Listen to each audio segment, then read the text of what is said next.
On today's episode of Gathering the Kings. You've been in that place where failure was potentially it was on the table.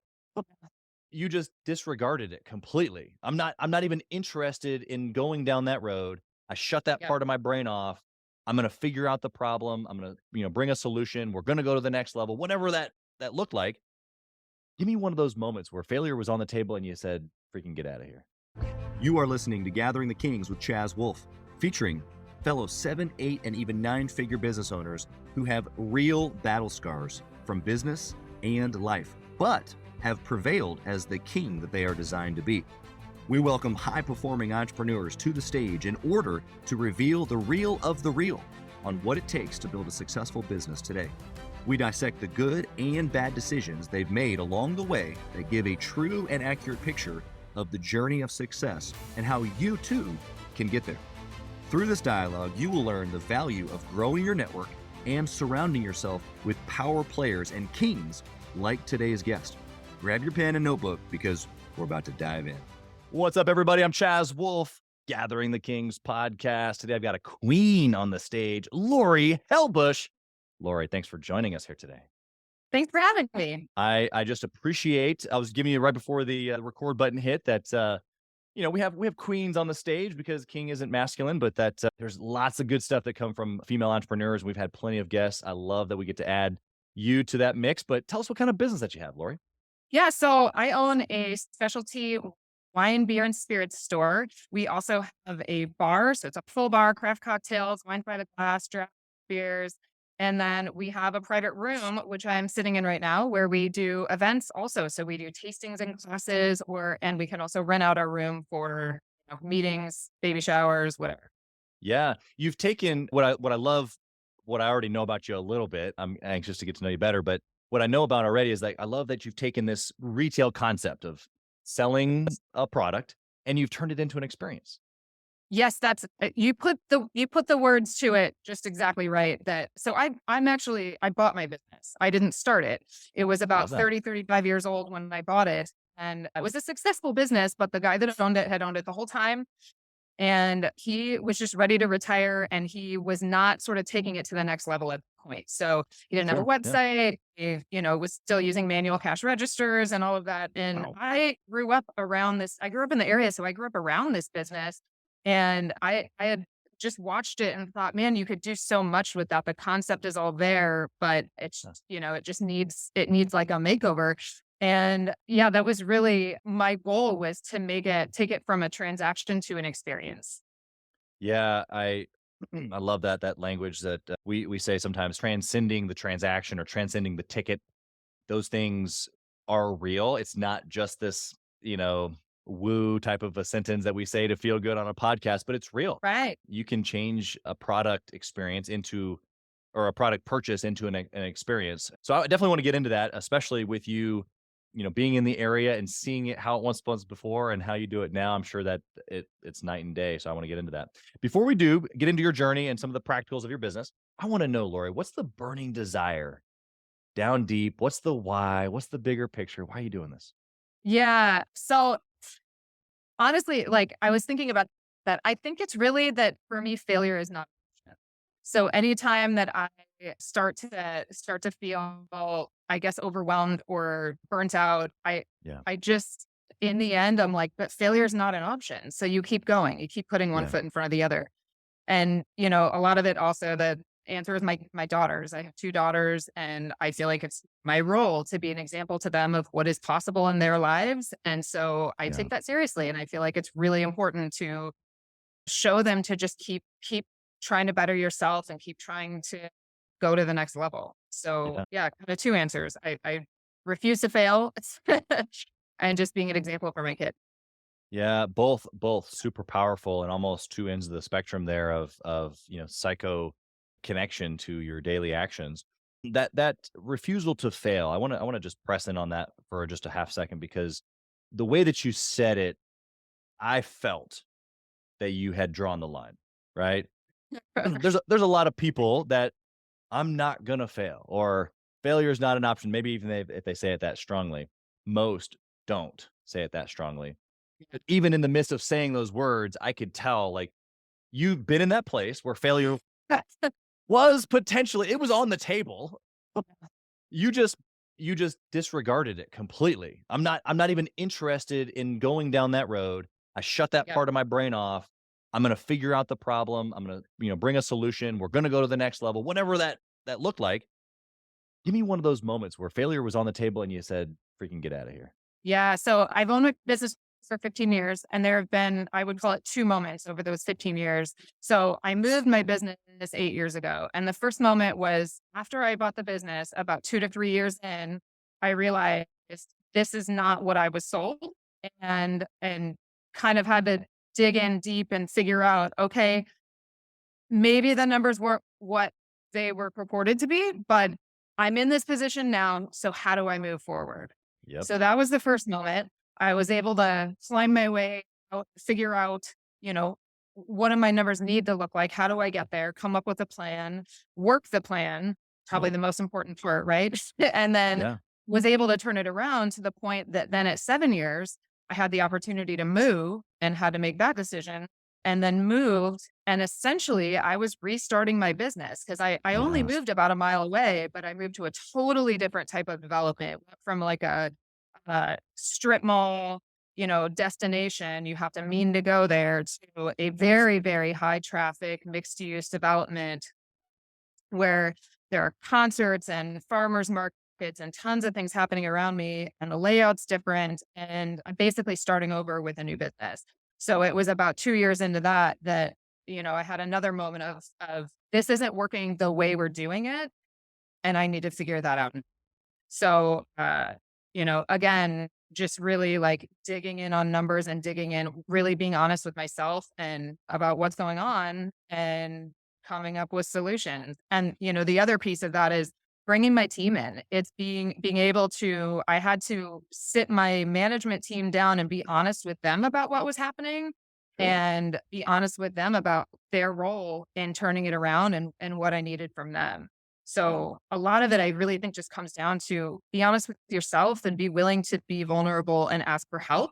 And people want to help you. Yeah. And we've been able to turn it around. And now it's exactly what I envisioned it would be 15 years ago, just on a much more bumpy path to get there. Yeah. Well, I think it's always a little bumpier than we Right. thought. Right. Exactly. Expect the bumps, right? Wear your seatbelt. Yeah, we know it's gonna be bumpy, but when the bumps come, we're like, I didn't, you know. So I feel that in your story, but it's interesting that you say the first step was being honest because even in some of the consulting work that one of my companies does for the home service industry, my very first step in that is you got to be honest. You got to look in the mirror. You got to look at what the business is. You got to look at what the team is. You got to look at what your experience is, the problems, the current solution. Like, let's just put it all on the table and let's just be honest. Because if you're not honest, then you're like purposely blinding yourself from what the actual problem is. And so then, therefore, there can be no solution. Right. How do you fix a problem when you won't even admit it's there? Right. Yeah, it's huge. It's huge. Everything that you've given so far, I just want to point this out to the listener because I'm a huge personality, like I get into the nitty-gritty with the way that people think. So you've given logical answers the entire time. Like even, you know, which it you have to be able to like operate in logic to make sound decisions. But it was like not for none. It you talked about your daughters, you talked about the emotional connection that you have to not failing.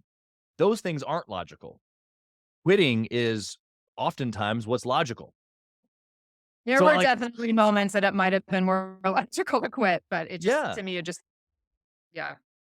So I guess the point there that I'm hearing, correct me if I'm wrong, and I want you to kind of maybe give a response to this, is that I'm hearing you make sound, like well thought out, let me be honest with myself and my team type decisions, which is logic.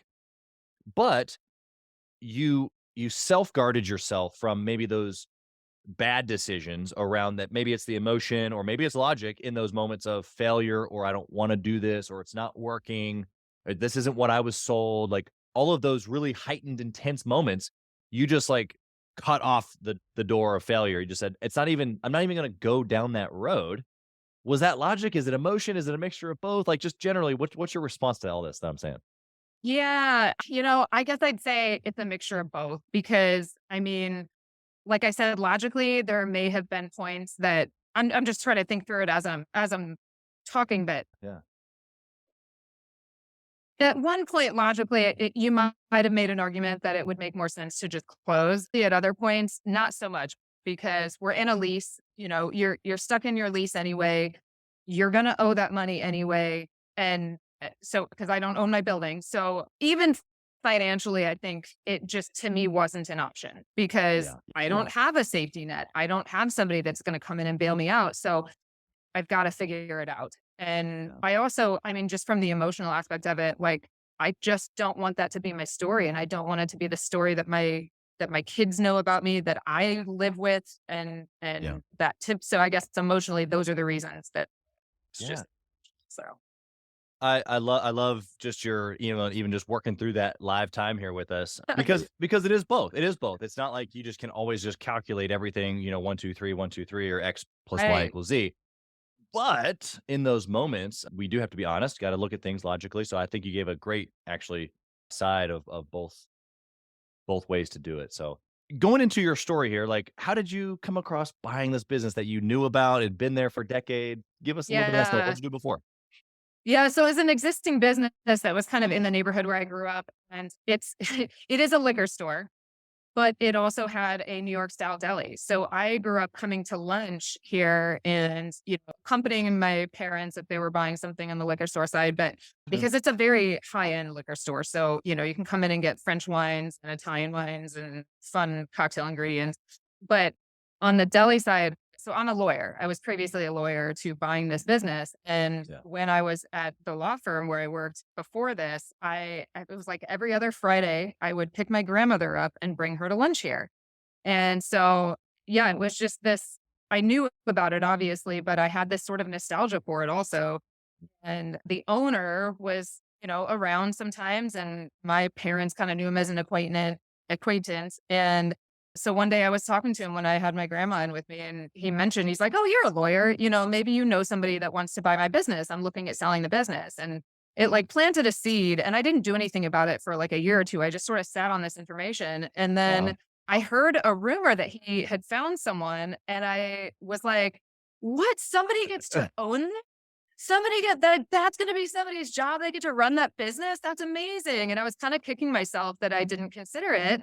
And then when I saw him again, I said, "Hey, congratulations. I heard you sold." And he said, "No, it fell through." So immediately I was like, "We have to have a conversation then. I don't know where this is gonna go, but I need to have a conversation with you about that being me." And he was like, Wow. "What? Okay." So Yeah. yeah. So Wow. that's kind of how it happened. Yeah, I love that story. It's funny. Again, you've done just a really good job here, giving us like, two sides of the coin. The first side is that, you got information but yet you kind of just sat on it, didn't do much with it, but then quickly put yourself in a position. It's just like, for whatever reason, it needed to resonate with you differently. And when it did, Yes. boom, you were an Yes. action taker, implementer. I can clearly tell, like, you're just like, boom, boom, boom, put it like, let's just do this thing.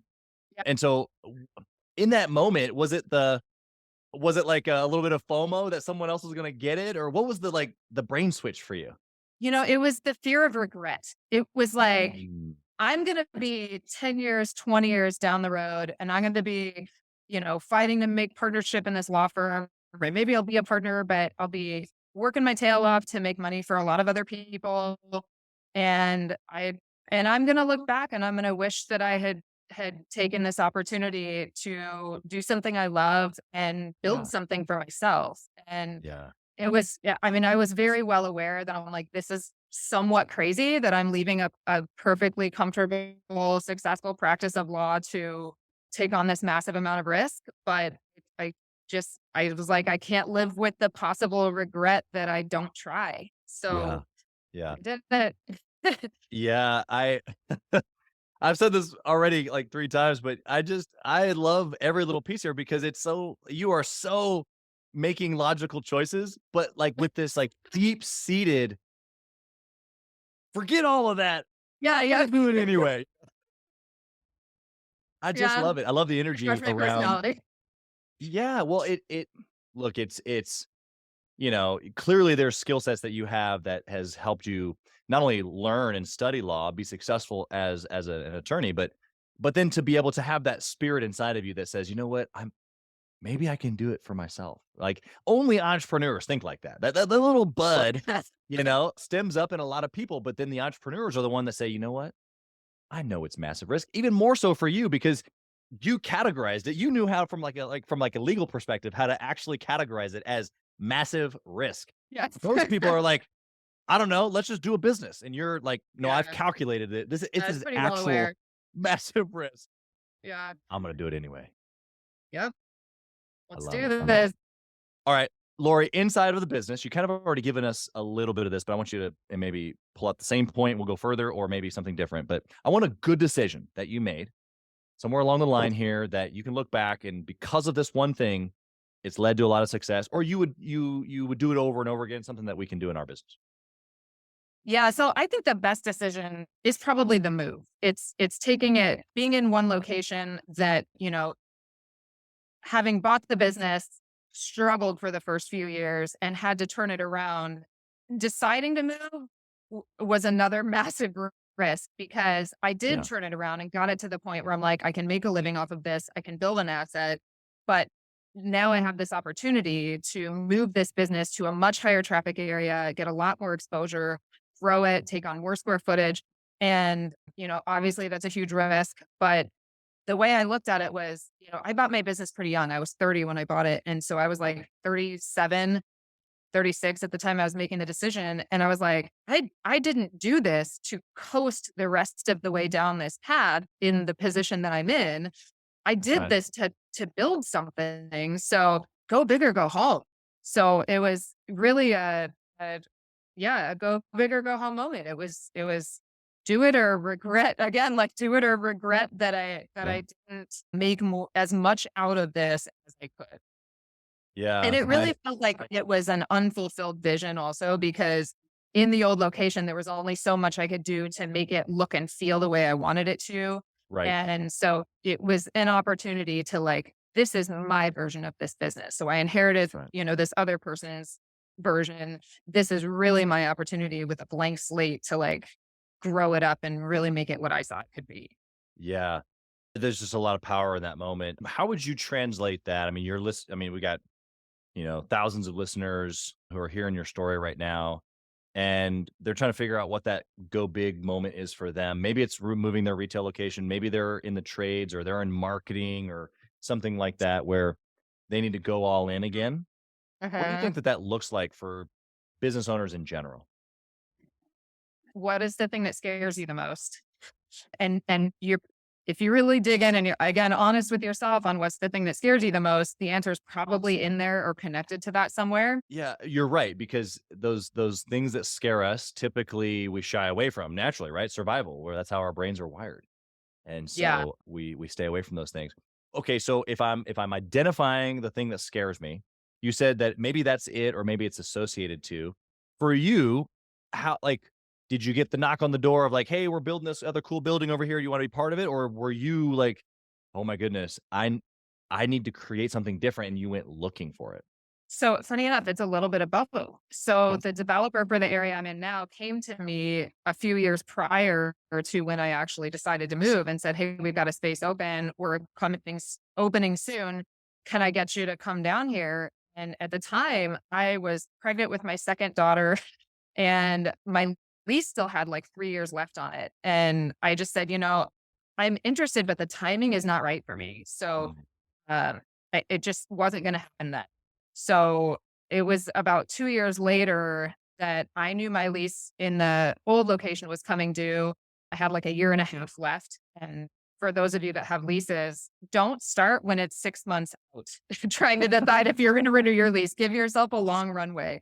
So right. I was like a year and a half out and said, I need to start figuring out what's going to happen at the end of this lease. And so I just went back to him and said, "Hey, I know you probably filled that. I know they filled that space already, but do you have anything else in your development? I need to start looking." And he's like, "Well, actually, the that space is coming due again. So if you're still interested, Oh, we can talk again on that space." So interesting. yeah, it was kind of a mix of both. Yeah, I love that. Like you said, it was a drop. It was a seed, very similar to the business. Mhm. You logically made a choice of that's shiny object right now. I shouldn't deal with that. Yeah. But the emotion of that fulfills a different vision of how I see this business, but it's not the right time. I just think that there's just so much poise in everything that you've shared.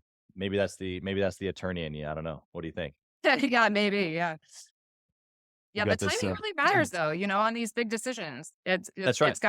It has to feel right. I guess that's the other point I was going to make is when you're making big decisions, the thing that you're most afraid of, you need to dig in on that, but also you really just have to gut check and be Yeah. honest with yourself and be self-aware and whatever that spidey sense is you're feeling about it, you have to listen to it and Yeah. trust your own judgment.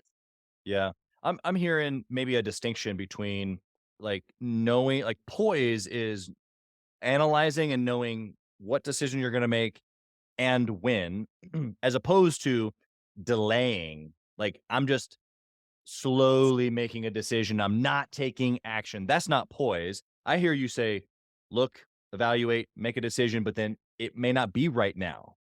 Mhm. What would you say to that? Yeah, I just think thinking through all of the factors and making sure that each factor lines up is the key. And Right. when I'm sitting on those decisions for a year or two and or longer, it's not that it's not running through my head and then I'm not thinking about it. And I also think it's important. It's if you're not going to move forward with something, it doesn't have to be a no period. It can be a not now or Right. it can be just continue to consider. So trying not to look at things as so black and white can be helpful. And maybe looking for creative solutions where maybe not that space, but maybe a different space. Maybe not now, but maybe 2 years from. So, I think we tend to think of things as black and white, but that's not always the way they are. Yeah. Especially in business. It's rarely black and white. Right. So that's good. Let's flip the coin. Lori, tell us about a time that you made a bad decision, something that maybe we can learn from. Yeah. So all of my worst decisions, I can pinpoint to not trusting my own judgment enough.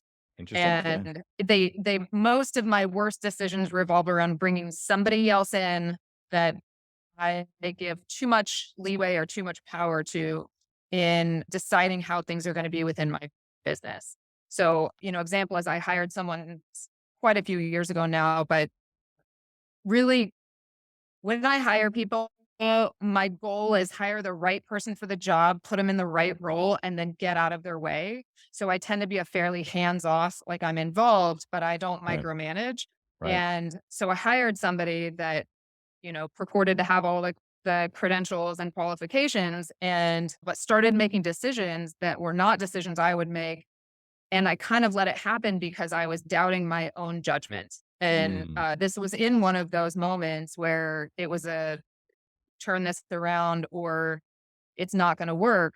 And so I kind of wasted some time there by yeah. letting somebody else make those decisions for me and wasted some time and money. And, in the end, being honest with myself about the situation is what allowed me to identify and pivot and say, look, this isn't going to work. I need to take this back on myself. I need to be the one steering the ship here.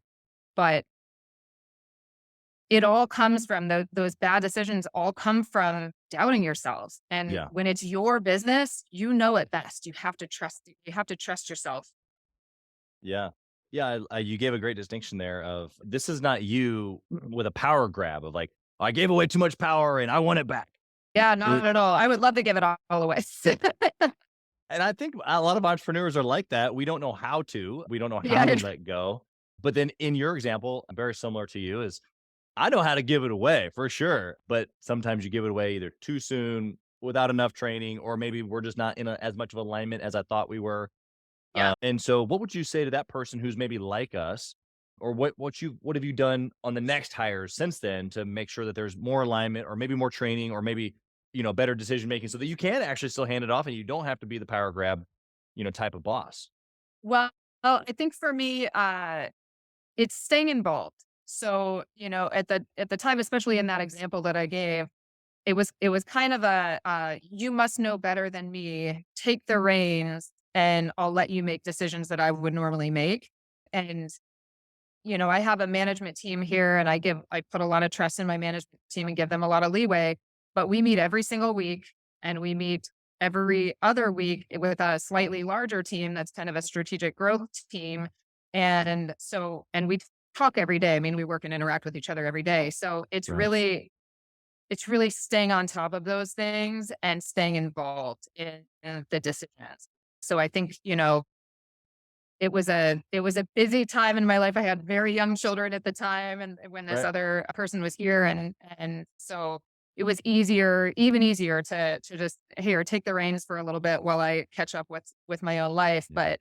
But that ended up being the wrong decision. So now I've learned stay more involved and communicate with my management team and communicate with the people that you do entrust to make decisions.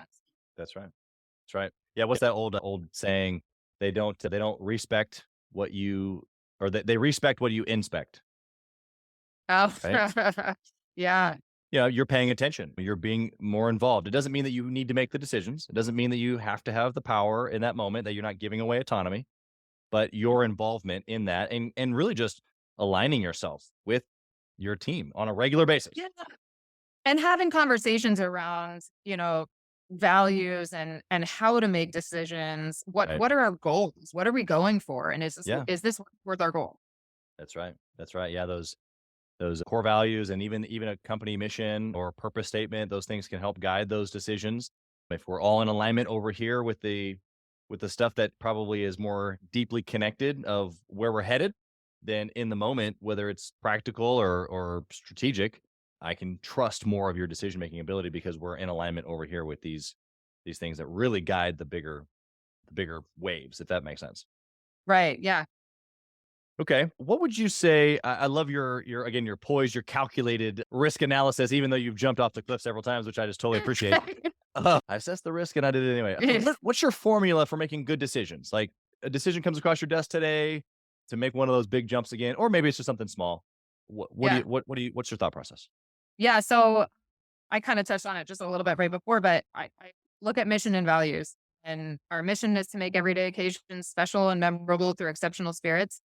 And our values are education, knowledge, passion, customer service, and outside the box professionalism. And if my decision doesn't align with that mission and those values, then why am I putting energy into it?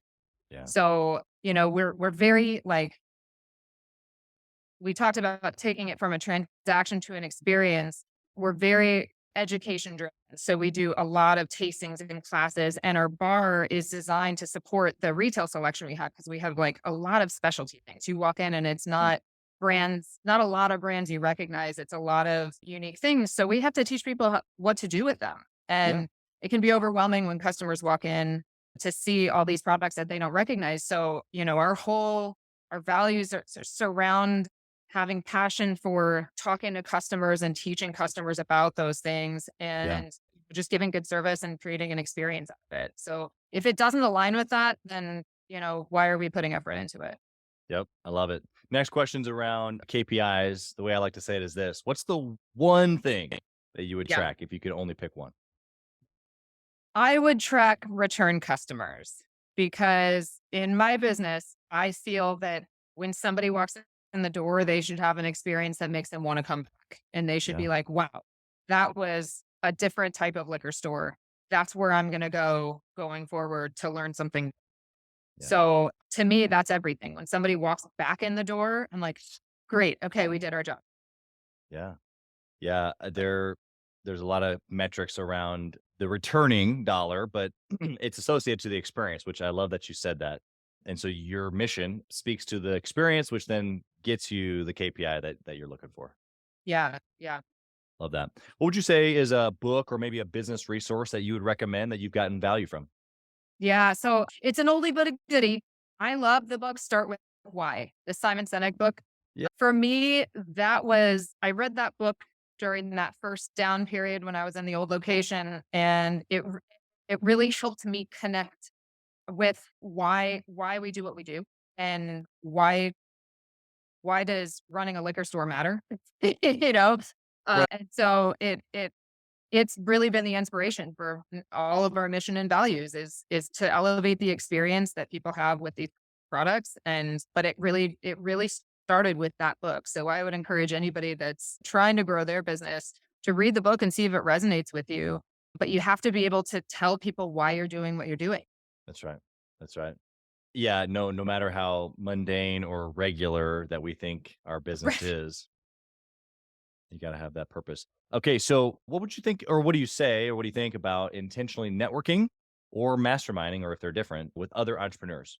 Yeah, I mean, I think it's super important. For me, it's been essential. And the person that I bought my business from was not really a mentor to me. It was basically transactional.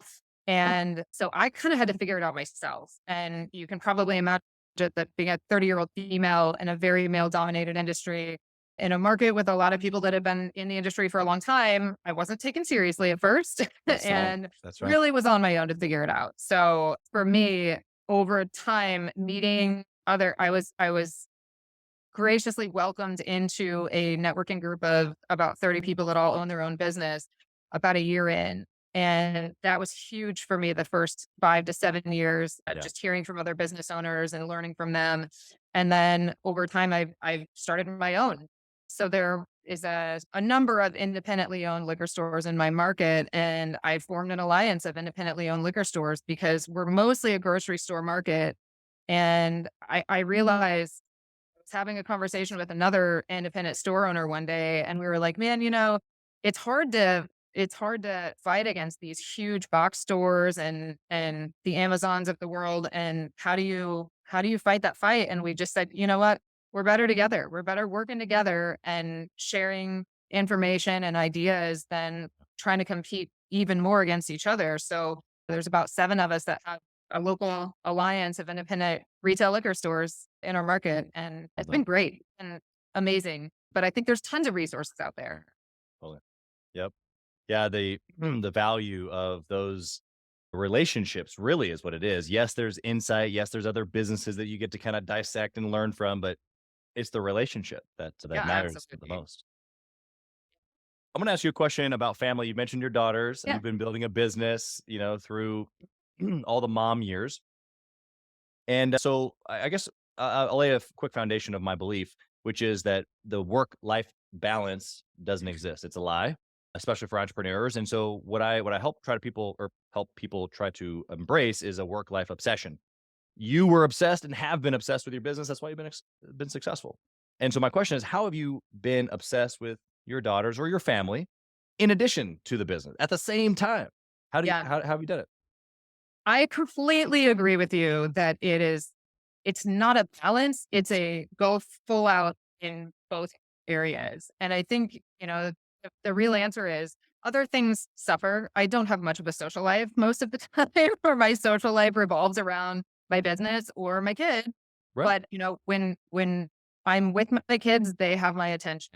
And I run them around to their activities and support them in what they want to be working towards. And that's super important to me. And one of the reasons I bought the business actually was I wanted to be my own boss so that I had the freedom to say, I'm going to be at my daughter's dance competition. That's what I'm going to do this weekend. And I know there's this event going on, but I've got an employee that can run that. I have my daughters are my first priority. So that's Yeah. when they have something going on, that's where I am. But being the owner, it gives me the flexibility to somewhat, when it's a super important event, I can schedule the event when I can be there. And Yeah. so to me, it was just that's one of the beauties of being an entrepreneur is that you can control those things a little bit more in most cases. And at least in my case, and it allows me to give that 100% to both. Yeah. Yeah. Yeah. Because if you're balancing it, actually neither one gets the full 100%. Right. Um, Yeah. it's And good. I'm just tired of time is the real answer. When you said you didn't have a social life, it was funny. And my wife and I were talking the other day, and I was like, here's the reality is that entrepreneurs, like real entrepreneurs, I don't mean just a business owner that has a business and they're kind of, dinking around with it. I mean, somebody who like really loves business is like, so someone else, I don't know, plays golf or someone else goes and does whatever. I don't know. Well, I don't know what they do. I Right. do I know. business. I don't know what they do. What I get my kicks and grins from is working and building and of course there I mean I hunt and I do things with the family and I like there's other Sure, things. I yeah. got hobbies, but not Yeah, really we have though. hobbies, right. My hobby is business. My hobby is It really is. entrepreneurship. Yeah, in my free time, like another sort of business that I started is I'm one of the founding board members of Omaha Whiskey Fest, which is a huge whiskey event here in Omaha, coming up on our third event in October. And I was one of the founding members that created it and now run it. Yeah. And that's my free time. Like, so what am I doing in my free? I mean, it's adjacent to my daytime job business, Yeah. Yeah. but I love it. I love it. Yeah. So I think, yeah, it doesn't, it doesn't feel like work when it's something you love. And that's how Exactly. I feel about both the business and the kid. I love both. So it's Yeah. easy to give 100% because it's what I want to be doing. Yeah, we get to live life. I guess the end result, like you said, is maybe we're tired, but I would much rather have put it all out on the field, both areas, and loved every minute of it. I mean, of course, there's difficulties. We've talked about those Yeah, on of the show, course. Of course. Yeah. We have but bad like, days. yeah, but we put it all out. Like, what did we Yes. leave out there? That's why I'm Yes. tired because we Right. did it. We did it. But it feels good. It's a good tired. It is. It is. I have one last question here for you, Laurie. Are you ready? I'm ready. If you had a chance to whisper in the younger Laurie's ear, what would you say? I would say trust yourself and believe in yourself. And yeah, it just speaks to everything that I mentioned earlier that my biggest mistakes have been when I doubted my own judgment and doubted my ability. And Mhm. the more I could instill in myself to believe that I could do this, then, the better off it would have. So Yeah. that's what I would say. How does one listening to you right now go do exactly what you just told the younger Laurie to do? Like how do you go believe in yourself more? Yeah, I guess you have to fail a little bit and keep trying. I think that's how you build that belief in yourself is that you allow yourself to acknowledge the failures and keep moving forward, and then you'll start to trust yourself that you'll be able to keep moving forward no matter what. That's right. I was my 3-year-old son a couple months ago learned how to ride his bike, and it was really cool. He's been riding one of those balance bikes for a little bit, and I told my wife, I was like, I think he's ready. I think he's ready to do an actual bike. She's like, Yeah. you think so? I'm like, yeah. So we put him on a bigger bike, and he, 10 or 15 minutes later, he's riding, and it's awesome. And as a dad and as a mom, I'm sure that that moment. Like I know he's going to fall, and I need him to fall. Yes. Couple of times where it was gonna be a wipeout and I caught him, but I didn't stop him from falling. I still needed him to fall and then to learn how to fall and Yep. then to be able to get back on and then to be able to realize that I'm still alive. I didn't die. I made it through and I can get back on and I can continue writing. Is that what you just shared with all the entrepreneurs? Yeah, I think so. And, I said earlier, failure is not an option. It's not that I'm afraid to fail because that's where we learn. You can't be afraid to fail. It's that when you fail, you have to get back up. So I guess that's really what I mean about it is that accepting failure as the end result isn't an option. Yeah, so good. Perseverance is everything. Laurie, if we are in Omaha, Nebraska, or anywhere near, and we need some experience when it comes to spirits, I'm Yeah. sorry, I don't have your mission statement memorized, but We're thirsty. Yeah. You just need or a you're cocktail. thirsty, Yes. Yes. or we want an event space to rent or whatever, like, Yes. how can we find you? Or as a business owner, how can we connect with you and just pick your brain? Yeah, so in Omaha, we're located in Exarban Village, and you can walk in, come in and see us. If you want to connect with me personally, probably Facebook and email are the best. My email listed on our website. I'm Perfect. open to receive email. And then connecting with the business is probably Instagram and Facebook are our two most active places. So Love that. Very cool. Well, Laurie, you have not only been impressive in your journey, but you've given so much value here today. So we just wish you nothing but success, blessings on your family, and of course your team and your business and your brand new, all the cool things that you're doing in your new location. Not brand new now, but all the cool things you're doing in that big old jump. Thank you again for being here. yeah, thank you. Thank you for listening to Gathering the Kings today. I hope that you were able to pull out a few nuggets to go apply into your business right away. More importantly, though, I hope that you're realizing that it takes more to be successful than just being by yourself, doing it all on your own, carrying the weight all by yourself. What I have realized, not only in my own journey from multiple businesses and multiple different industries, and now interviewing literally over 200 or 300 other very successful 7, 8, and 9-figure business owners, is that it's tough to do it alone. And so Gathering the Kings literally exists to bring together successful entrepreneurs. In fact, we are putting together 1,000 kings, specifically who are grateful but not done. We're intentionally assembling kings who fight tooth and nail for their business, family, and communities. And here's what we believe, that in the pursuit of excellence in those areas, that it ignites within us the responsibility to govern power and forge a lasting legacy. So if that relates and resonates with you, and you know that you need people around you, sharp, qualified, other very successful business owners, I want you to go to gatheringthekings.com. I want you to take a look at what we're doing and see if it makes sense for you to be part of our pursuit to 1,000 kings. Talk soon.